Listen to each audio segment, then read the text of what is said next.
Hello friends, welcome to ஷாஸ் cafe. எப்படி இருக்கீங்க எல்லாரும்? ரொம்ப நாள் ஆகிடுச்சு வீடியோஸ் எல்லாம் போட்டு. நடுவில் வந்து கொஞ்சம் ஆக்கியபைட் ஆயாச்சு, அதனால தான் வீடியோஸ் கொஞ்சம் இல்லை. அதுவும் இல்லாமல் வீட்டில் வந்து மேரேஜ்லாம் இருந்தது. ஸோ அதனால் அதில் கொஞ்சம் பிஸி ஆகிட்டேன். ஸோ இப்போ கூட நீங்கள் பார்க்குறது மேரேஜோட ஷாப்பிங் வீடியோ தான். ஸோ நாங்கள் வந்து டி நகர் போயிருந்தோம். அப்போ வந்து எடுத்த வீடியோ தான். நான் வந்து செகண்ட் டைம் டி நகர் போகிறேன். கேட்கலாம், சென்னையில் இருக்கீங்க ஆனால் டி நகர் போனதே இல்லையா, இதுதான் 2வது தடவையான்னு. ஆமாங்க, நாங்கள் எப்போவுமே வந்து புருஷவாக்கம் அங்கே தான் போயிட்டு எப்பவுமே ஷாப் பண்ணுவோம் ட்ரெஸ்ஸஸ் எல்லாம். ஸோ இந்த தடவை வந்து கல்யாண சாரீ அப்படின்றதுனால டி நகரில் இருக்கிற நல்லியில் தான் போய் பார்த்துருந்தோம். கலெக்ஷன்ஸ் எல்லாமே வந்து ரொம்ப நல்லா இருந்தது. ஸோ பார்க்கவே ரொம்ப ஆசையாக இருந்தது. ஸோ கல்யாண புடவை எல்லாமே வந்து எடுத்தாச்சு. நாங்களும் வந்து எங்களுக்கான சாரீஸ் எல்லாமே செலக்ட் பண்ணிக்கிட்டோம்.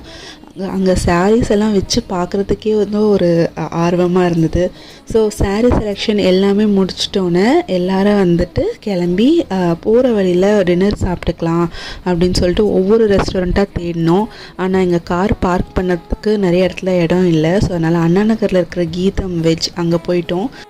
ஸோ ஷாப்பிங் போயிட்டு அப்படியே சாப்பிட்டு போகலன்னா எப்படி? எங்களுக்கு ஷாப்பிங்காக சாப்பாடான்னு கேட்டால் கண்டிப்பாக சாப்பாடு தான். நீங்கள் எப்படின்னு கமெண்ட்டில் சொல்லுங்கள்.